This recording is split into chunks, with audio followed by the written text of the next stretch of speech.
A la manera de un oxímoron voy a empezar con el final. Los que hemos hecho estas jornadas, que me acompañan, María Claudia Orsubo, Laura Rotundo, Denise Pascoso, que nos han apoyado, a Silvana López y a mí en este emprendimiento, que nos ha salido muy bien, y lo festejamos y agradecemos la atención, la dedicación y la enjundia que han puesto en estas dos jornadas que han sido para nosotros muy intensas. Le agradecemos también al Malva, que siempre nos acoge y tiene una muy buena disposición. Y esto para nosotros es importante, porque el Instituto de Literatura Hispanoamericana, del cual Noé es el director, con este movimiento de correr el discurso universitario y abrirlo no solo a otro público, sino a otros que intervienen desde otros lugares, nos parece un modo político de resistencia en un momento muy grave en que la cultura argentina está amenazada. Entonces, el modo en el que nosotros estamos respondiendo a esa amenaza brutal que está llevando a cabo sobre todas las instituciones culturales de este país, esta jornada sobre Cortázar vienen muy a cuento, como diría Julio.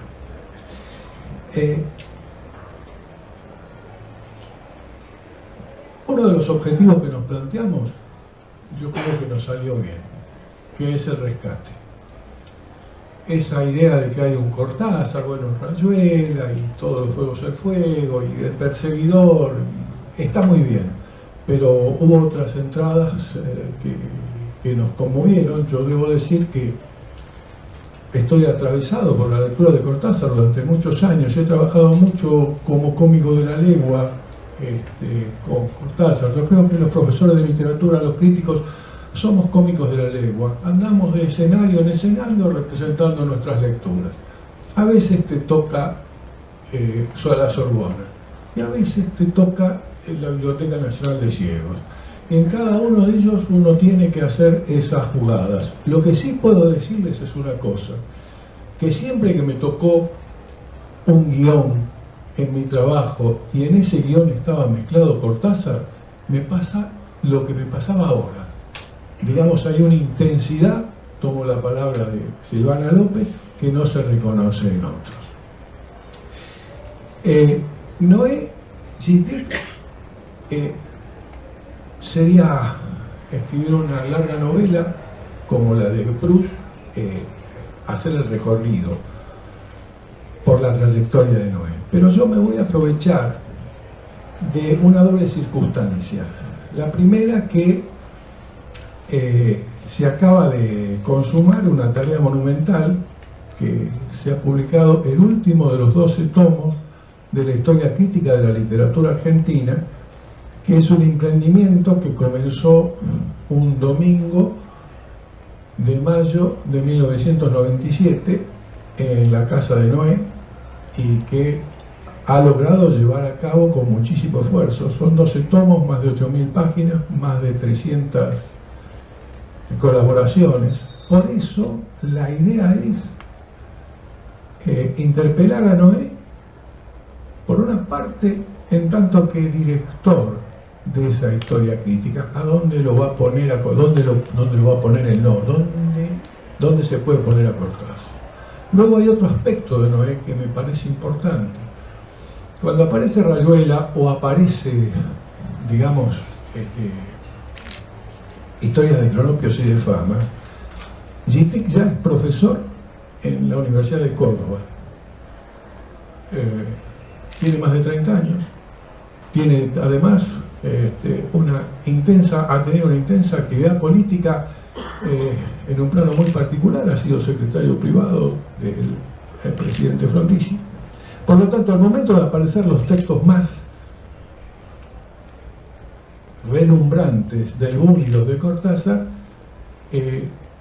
tenemos a un hoy ya armado como crítico, ya ha estado en Francia y volverá en la década del 60 a estar en Francia. Entonces, te pregunto, Noé, ¿cómo fue ese encuentro con los textos? Y después hablamos de Cittric y Cortázar. ¿Con cuáles textos? Rayuela, Todos fuegos en fuego. A ver, estaba pensando que se debe un poco la presencia esta de Cortázar, la importancia que tiene a la perspicacia, a la percepción de un editor llamado Paco Porrúa. Paco Porrúa, en la editorial sudamericana, en fin, conocía ya a Cortázar por una experiencia común. Es un grupito pequeño llamado la Pata Física. Eran seguidores de Jarry, del francés, y eran un grupo muy pequeño. Cortázar estaba también con esa gente, y Porrúa también. Y Porrúa tenía una percepción finísima de una cantidad de fenómenos literarios. Es el que inventó la colección Minotauro de ciencia ficción, recuperando libros, textos importantes, pero también para él la ciencia ficción yo creo que era un episodio de la patafísica. Y él, en esa percepción conocía a Cortázar, Bestiario ya había salido, etcétera, pero no creo que se esperara Rayuela a partir de Bestiario. Y, digamos, percibió a nada menos que a García Márquez. Hizo esas dos cosas que a la editorial sudamericana la lanzaron al estrellato, ¿no? Entonces, la manera de presentarlo y el momento en que estaba resurgiendo un interés por la historia, por la literatura argentina, en la década del 60, y bueno, se hacía como necesario leerlos y pensarlos y demás. Yo no sé si lo leí de inmediato, porque yo siempre tengo alguna resistencia respecto del deber ser, ¿no? No soy kantiano, no me gusta que me digan hay que leer esto, hay que leer esto. Yo la 100 años de soledad salió cuando en el 65, creo, 67, y creo que lo leí en el 69, algo así. Sí, demoré en leer también Rayuela, etc. Pero bueno, también lo había leído y también en ese momento me hice un poco cortázariano. Escribí un cuento, me parecía un cuento muy audaz, con todas las recetas de Cortázar. Yo tenía en ese momento un amigo, un gran escritor que se llamaba Arturo Serretani. No, realmente hay que rescatarlo. Yo sugiero que se piense en rescatar a ese escritor porque tiene una obra espléndida y ignorada, ocultada, olvidada. Le mostré el cuento y Serretani, que además era una persona de bondad increíble, me cubrió la cabeza y me dijo: mira, ¿por qué no haces más bien una cosa tuya? Algo que sea más tuyo, etcétera. Bueno, digamos, fueron mis conocimientos: pasión, transfiguración y muerte. Todo junto. Parecía el poema sinfónico de Richard Strauss, ¿no? Bueno, y Cortázar, y ahora sí, tal vez esto para salir un poco de esta atmósfera tan, no diría que pesada, por el contrario, una atmósfera intelectual brillante, la verdad es que aguanté muy bien pese a mis deseos profundos de irme a dormir una cantidad de veces, ¿no? Pero aguanté porque todo era muy bueno, muy bueno. Estoy muy contento por eso. Conocí a Cortázar, personalmente lo conocí en Cuba en el año 67. No fue un buen comienzo, porque ahí leyó un cuento, que no sé dónde recogió, si lo recogió o no, en el que alguien se achicaba. No sé quién, empequeñecía. Entonces le hice una broma de mal gusto, con tu tamaño, que estés pensando en alguien que sea chica. Me miró con cara de pocos amigos, dijo: ¿qué es esto?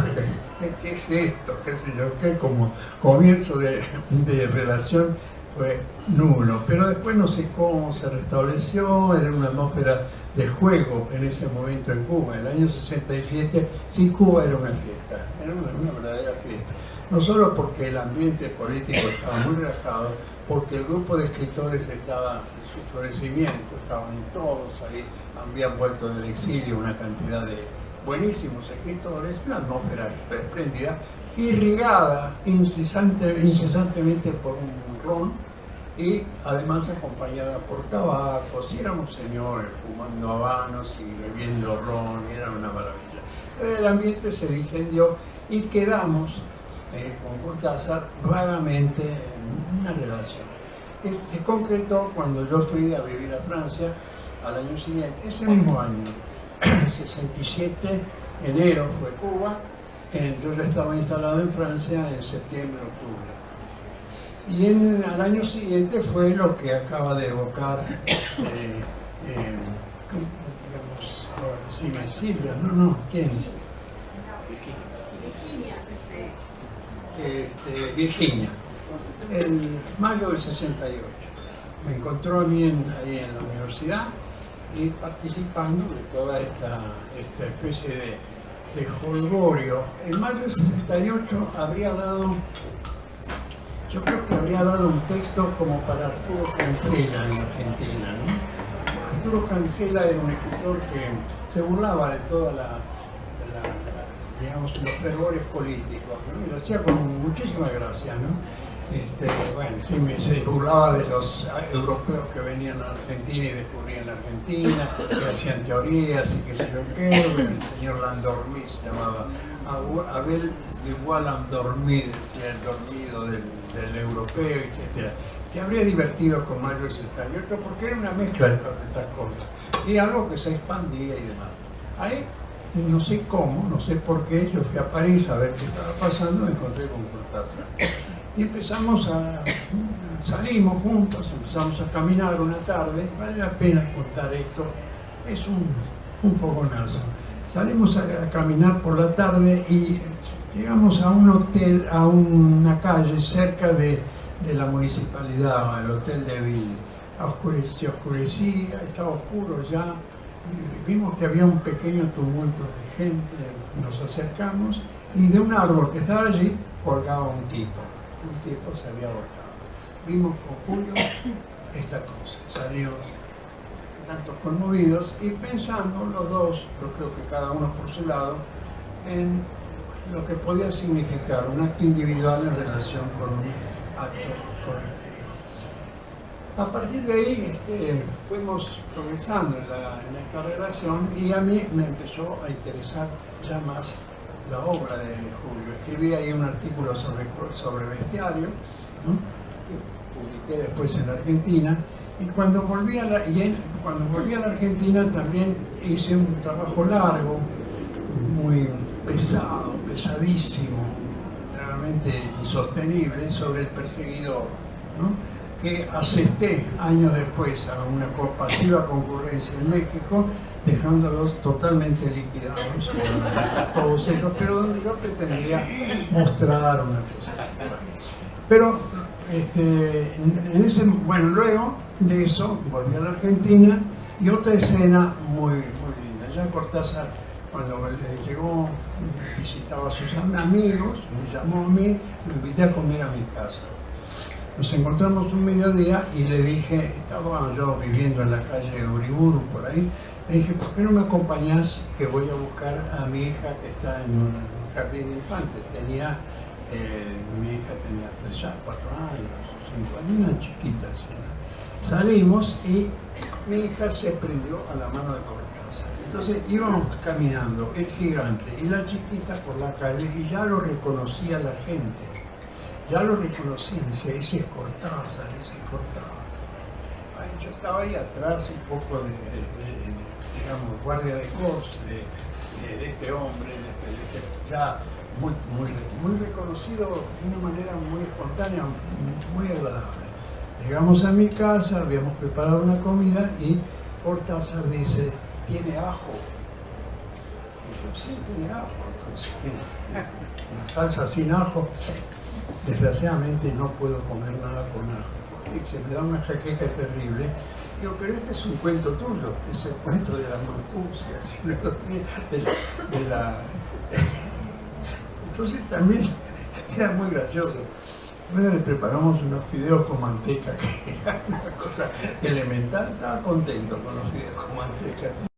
A la de Bioy y la de Borges, que comían solo, muy orgullosamente, lo que llamaban fideos a la parisienne, que eran los fideos servidos con salsa blanca y al horno, una cosa insípida totalmente, pero que ahí nos resultaba, iban a los mejores hoteles del mundo y pedían fideos a la parisienne. Nos vimos después muchas veces, ya en México, en circunstancias que iban progresando políticamente.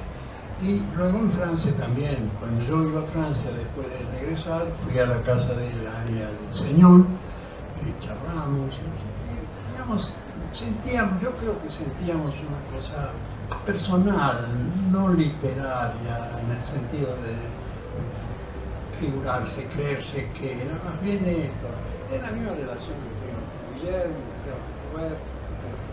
Gustavo, es esto, no era otra cosa, pero muy grata, muy grata. Y bueno, una evolución también que de repente me permitía en la cosa ya más política, derechos humanos y demás, me permitía ya comprender una responsabilidad, una tarea, una evolución, ¿no?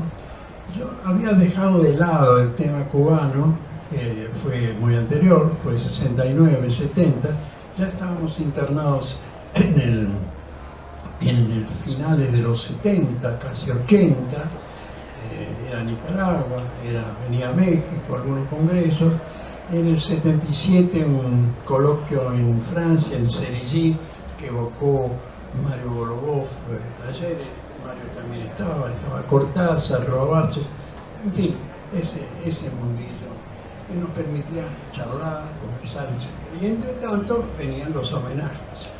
Una vez que ahora lo estoy evocando, yo tengo que intervenir en México en algo, en un lugar, y lo primero con lo que empiezo es, en este lugar alguien llegó, era Juan Rulfo, anunciando la muerte de Cortázar, ¿no?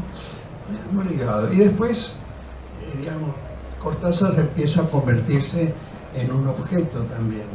Esa mujer que sucedió a Aurora, la Carvelis, organizaba cosas también en torno a Cortázar, con pequeños encuentros, reuniones, etc., ¿no? No así, Carol se mantenía en un plano muy discreto, y Aurora, que había desaparecido.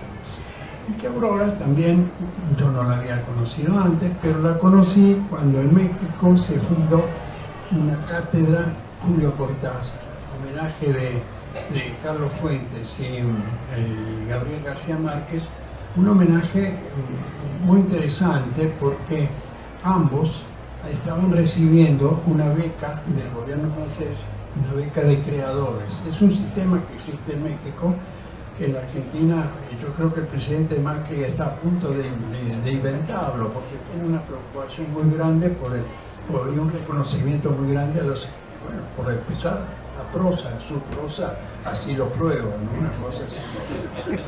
En México, más modestos, crearon un fondo de creadores, para los creadores, con varios niveles. Fuentes y García Márquez estaban en el nivel superior, era Pervita, un dinero Pervita. Y ellos donaron los dos a la Universidad de Guadalajara para crear una cátedra Julio Cortázar, en la que yo también participé en un comité académico, donde planeamos las actividades de ese encuentro, que era muy agradable. En una de esas me invitaron a hablar sobre Cortázar ahí, ¿no? Estaba Aurora, con la que yo me había conectado antes y era muy grata la relación, ¿no? Y bueno, en una de las cosas que yo dije, la pregunta era, justamente, mis primeras lecturas habían sido, como las de todo el mundo, muy fervorosas. No eran demasiado críticas, sino que eran aproximativas. Tratar de acercarse, de comprender, etcétera, ¿no? salvo esa cuestión del perseguidor, que me sigue persiguiendo como uno de mis grandes errores históricos, ¿no? Entonces dije, bueno, yo leí a Cortázar con ese fervor y me pregunto, después de todo lo que ha pasado en el mundo, desde el punto de vista de la modificación de los puntos de vista, ¿cómo se puede leer a Cortázar ahora?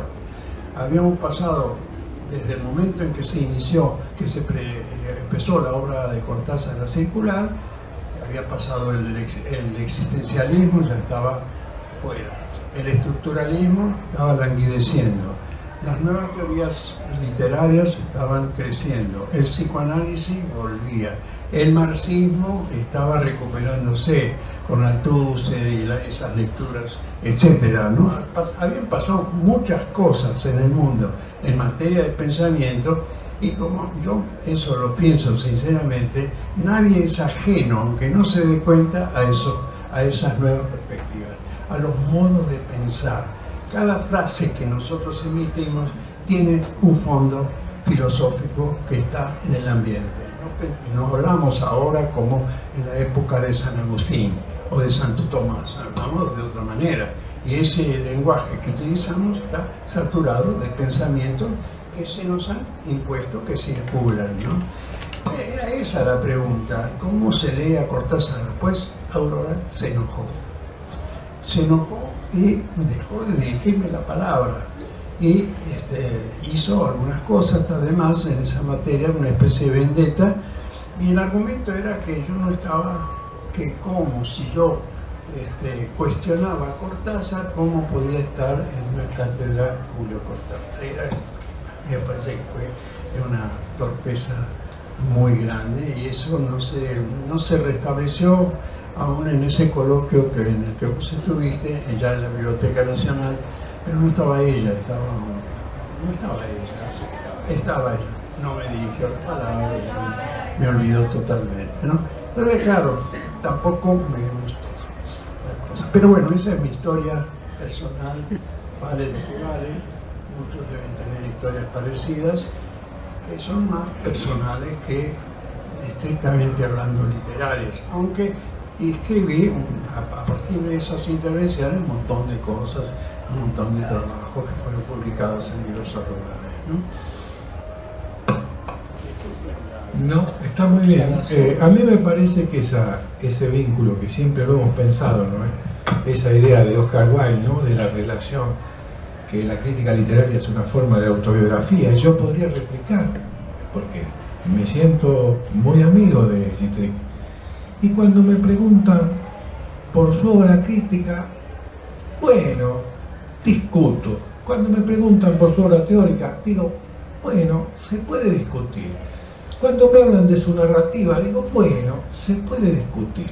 Y de su poesía también se puede discutir. Bueno, pero ¿qué no se puede discutir? No, el tipo cocina, ustedes no saben cómo cocina. Hablemos. Un día me invitó a su casa, hizo un guiso a la colombiana, impresionante, pero no solamente hizo el guiso, sino que me invitó al proceso. Por lo tanto, todos esos gestos que yo puedo tener diciendo, bueno, la cosa crítica es porque por encima de todo eso pongo al tipo que cocina. Es sorprendente, ¿no? Ese es un primer punto que quería decir vinculando con este tipo de relación. Es un hambriento, es una huerta. Y no le molesta el ajo. Esto que ha dicho Citrig y que se los ha transmitido a ustedes, no quiere decir que el excelente guiso a la colombiana que hizo era magro en cantidad.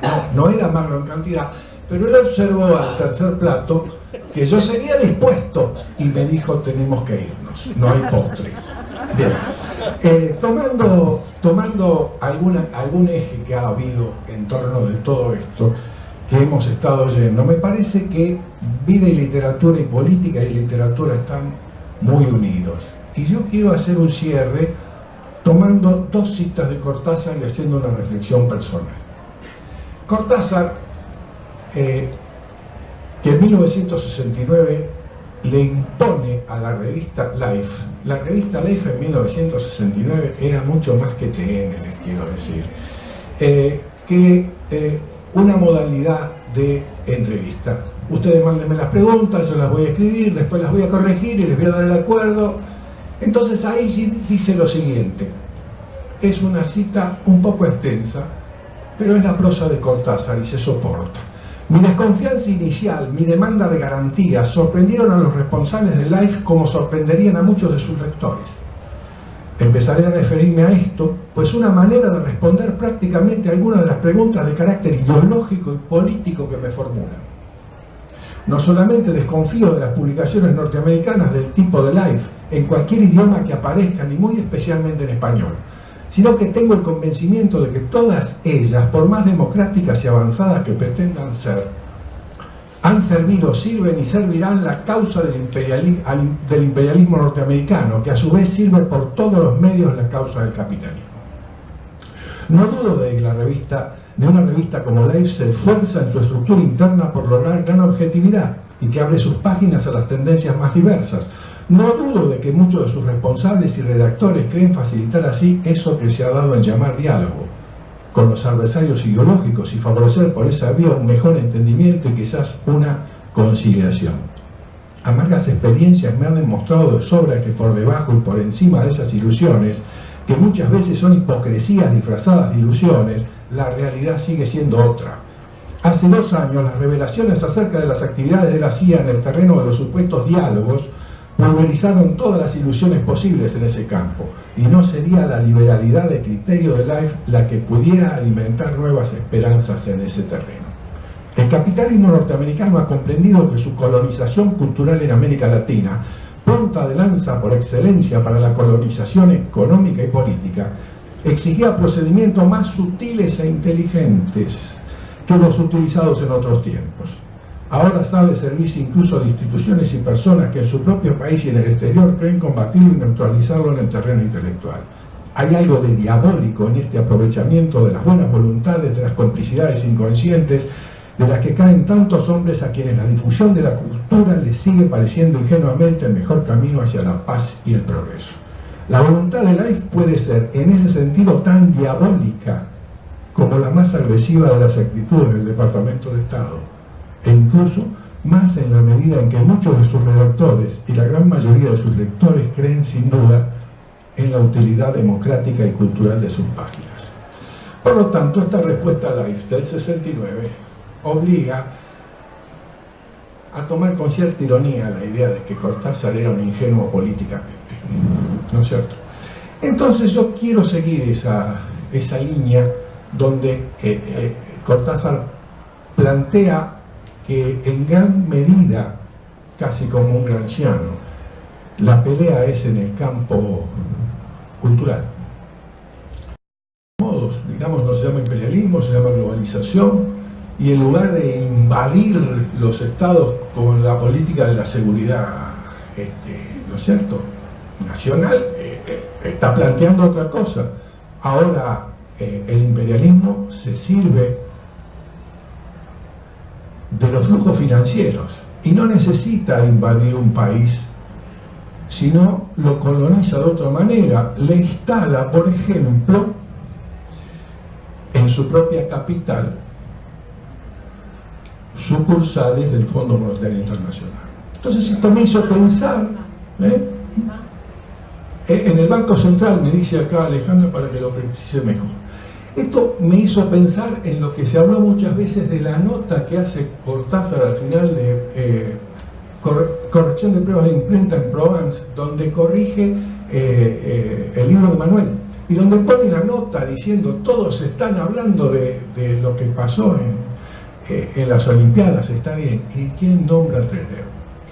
Entonces, pensando en eso y pensando que ahora también las cuestiones de orden de difusión de las noticias no son como en la época de Rodolfo Walsh, donde se podía hacer una cadena de noticias, donde hay otro modo de circulación de las noticias, y es lo que no lo voy a decir en inglés para no sentirme tan colonizado, las noticias falsas. Voy a tomar otra cita de Cortázar, que dice: es sabido que toda atención funciona como un pararrayos. Basta concentrarse en un determinado terreno para que frecuentes analogías acudan de extramuros y salten la tapia de la cosa en sí. Eso que se da en llamar coincidencias, hallazgos concomitantes, la terminología es amplia. Y digo, bueno, Julio, me viene fenómeno esto que vos planteás, porque esto de las analogías y las correspondencias me hace pensar en algo. Me hace pensar en la Francia invadida por el ejército alemán. ¿Cómo se llamaban los franceses? ¿Cómo se llamaban los franceses que apoyaban esa invasión? Porque era un Estado nacional, que para intervenir ese Estado nacional era necesario que la intervención fuera directa. Bueno, se llamaron colaboracionistas. ¿Cómo llamaremos en el futuro nosotros a aquellos que están sirviendo a este nuevo modo de invasión en eso que pensamos que es nuestro país? ¿Cómo los vamos a llamar? ¿Lo podremos llamar colaboracionistas? Quizás sí. También podríamos pensar, hay un texto muy interesante de un colombiano, Vallejo, que se llama La Virgen de los Sicarios. ¿Cómo llamamos a aquellos que son propulsores de las noticias falsas? Se me ocurre, siguiendo a Cortázar, ¿no? Digo, con ayuda de él, el tema del pararrayo. Llamarlos sicarios, porque esas noticias matan. Entonces, me parece que al hablar de Cortázar y haber repasado por todo lo que planteamos, no podía yo evitar hacer una reflexión sobre esta cuestión cuando en los textos de Cortázar esto circula, y como todos los que han participado en esto y la exposición de Noé, sabía yo que iban a abundar sobre la calidad literaria de la obra de Cortázar. Me parece que si yo, como en un cuento fantástico, me sentara con él a tomar un café, por ahí me ayudaría a pensar esto de las analogías y las correspondencias. ¿Cómo llamar a alguien que acuerda con la pérdida de soberanía de un país? Bueno, si ahora no es necesario que nos manden un ejército, ¿no es cierto? Nos mandan los auditores. Entonces, bueno, esto es así. Quería decirlo porque me parecía que era pertinente y me parecía que no podía quedar fuera de las jornadas el pensamiento político y crítico que tuvo Cortázar. De Noé, en una entrevista que hicimos aquí en este ámbito hace más de un mes, Noé habló del riesgo. Y yo creo que Cortázar asumió riesgos con su literatura, se vio en el curso de lo que se fue planteando, pero también tomó otros riesgos, tomó también riesgos políticos. Fue un riesgo político. Por eso yo lamento que se haya ido mi amigo Mario Golubov, que tuvo una afirmación que yo no comparto sobre policrítica en la obra de los chacales. Me pareció que era muy rápido y que compartía un lugar común. Creo que ese texto hay que volver a leerlo. Porque ahí hay una defensa a ultranza del valor de la palabra literaria. No me queda más que reiterar una cosa. Algo debe tener la obra de Julio Cortázar, algo debe tener, para que en cualquier lugar en lo que aparece su nombre y lo convoca, produce este efecto, esta atención de ustedes que nos maravillaba cuando chichoneábamos con Noé, que se sorprendía de que el público estaba reunido, estaba atento.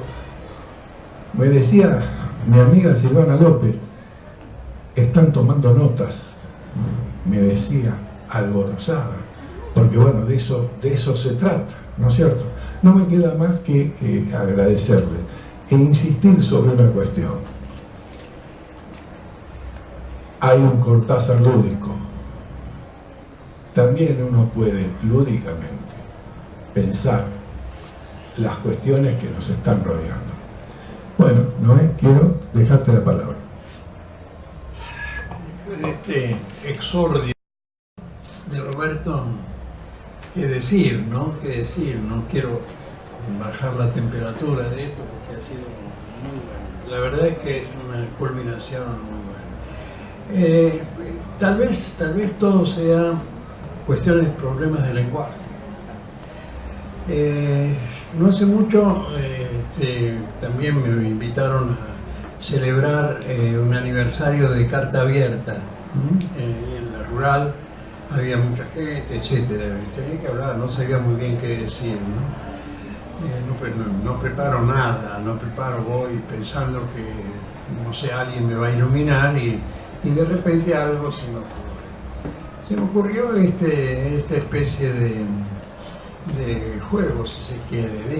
Estuve leyendo en los periódicos que Macri, que el presidente Macri había estado en Mendoza hablando con unas mujeres y que les había dicho que había que empoderarlas. Y me sorprendió, porque me parecía que esa palabra, que me choca un poco decir verdad, no sé muy bien qué quiere decir, era de Cristina. Entonces, ¿qué quiere decir? Puedo hacer una interpretación de esto, es decir, alguien que no tiene un lenguaje propio se apropia del lenguaje de otros. Y el que no tiene lenguaje propio no tiene pensamiento propio. Así que es un problema de lenguaje. Tener pensamiento propio es tener un lenguaje propio. Y eso, me parece que eso también se irradia como cuestión a lo que podríamos llamar la intervención, ¿no?, de los intelectuales, escritores, etcétera, ¿no? Yo formo parte de un grupo de científicos que está que trabaja sobre esta cuestión de la crisis de la ciencia en la actualidad y que sacan papeles y demás. Y yo no soy un científico duro, hay bioquímicos, físicos, astrónomos, de todo. La crema de la física, de la ciencia argentina está en ese grupo. ¿Y yo qué hago ahí? Y lo que hago es que cuando escriben algo y lo corrijo, porque la verdad es que escribir torpemente, es decir, es digamos, una fisura, es una falla, es un punto de ingreso a una inopia, a una deficiencia. Parece elemental eso, y eso podría ser secundario, corregir y mejorar un texto de un político que no sabe escribir, o de los científicos que no saben escribir, de los sociólogos que no saben escribir, y así siguiendo. Es decir, no saber escribir es algo que se asume como una virtud inclusive, ¿no? En función del contenido. Si yo afirmo una cosa así extraordinaria, importante ideológicamente, no importa cómo lo digo, ¿no? Puedo usar mal los verbos, puedo usar eso, pero no, hay que saber escribir. Este saber escribir no es escolar, es el saber que viene de la literatura. Esto indica que intelectuales y escritores que quieren hacer política, que quieren vincularse espontáneamente a la política, que quieren hacer un discurso político como el que acaba de hacer Roberto, si lo hacen desde lo que ellos son, algo va a significar en una posibilidad de pensar una acción de otra naturaleza. No es idealismo esto es así. Si ustedes piensan que los políticos más importantes del mundo, más revolucionarios, Claudia me dijo hace un ratito, bueno, estamos hablando de todo esto y en la plaza ayer esta cosa. Está bien, no estábamos en la plaza, estábamos haciendo esto, pero si a esto le damos un sentido digamos, lo vivimos con la naturalidad de que nace lo que puede, con el registro que tiene, con el instrumento que tiene, está participando. No es necesario esta teoría del cuerpo a lo que va, a lo que sea, no es válida, es inútil.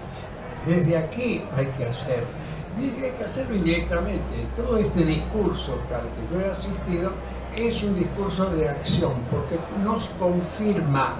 Y en un momento político como este, lo que hay es precisamente un desconcierto, una desconfirmación de lo que somos. Cuando digamos, los investigadores no pueden entrar al CONICET teniendo méritos suficientes para iniciar una carrera, ¿cómo se sienten? Se sienten desconfirmados, se sienten no reconocidos, se sienten mal. Cuando a los científicos se les quita dinero para la investigación y piensa que se tienen que ir, dicen, ¿qué soy yo? ¿Qué soy? Cuando nosotros asistimos a las crisis de las editoriales y vemos que el pataleo que hacen para sobrevivir las grandes editoriales, que es elegir la porquería que creen que se va a vender y no una labor cultural en relación con la cultura nacional, y es desconfirmación. ¿Qué hago con lo que escribo? Yo me juego la vida con lo que estoy escribiendo y pasa esto. No, hay que reconfirmarse. Y esto nos reconfirmamos reuniéndonos, hablando, discurriendo en estos niveles que cada cual empleó dentro de su propia personalidad, en su estilo y demás, ¿no? Así que no es ninguna solución, no estoy diciendo nada que pueda ser tomado como un hacer posible. Eso es, para usar los términos de Virginia, es situación. Esta es la situación. Y en esta situación nos tenemos que manejar sin renunciar a lo que somos y afirmando lo que somos como si el tiempo fuera eterno. Fíjense que, bueno, yo digo esto y puede ser, qué sé yo ya tengo 90 años y digo, hay que seguir trabajando porque el tiempo es eterno. Pero las cosas no se terminan porque el registro civil le dice a uno que no a cierta edad, la jubilación, chao, se acabó, ya no tienen derecho a hablar, no tienen derecho, pero eso es aplicable a todos, por su situación, por la condición en la que estamos. En fin, si Roberto hace un alegato pro cortasariano, yo hago un alegato para todos nosotros, y ya, y no.